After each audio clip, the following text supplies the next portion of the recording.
کہ ابو سفیان جو ہیں وہ اس ذمہ داری کو چھوڑ کے نا انہوں نے مغیرہ بن شعبہ کو روانہ کر دیا اور خود ایک خاص مقام کے اوپر چلے گئے اپنی حفاظت کے حوالے سے، کیونکہ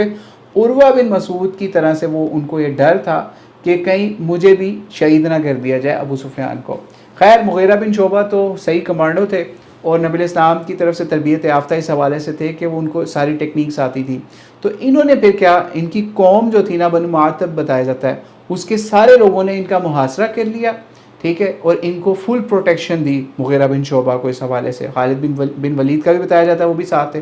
ان کو فل پروٹیکشن دے دی۔ اب عورتوں نے یا لوگوں نے وہاں مشہور کر دیا کہ یہ جیسے ہی بڑھیں گے نا کلہاڑا لے کے توڑنے کے لیے یا تیر وغیرہ چلا کے بت کدے کو توڑنے، تو یہ ہماری دیوی اس کو مار دے گی مغیرہ بن شعبہ کو۔ مغیرہ بن شعبہ تک جب یہ باتیں پہنچی نا کہ یہ ایسی باتیں کر رہے ہیں، تو انہوں نے لوگ اپنے صحابہ کو یا اپنے آس پاس کے لوگوں کو کہا آپ دیکھنا میں ان کے ساتھ کرتا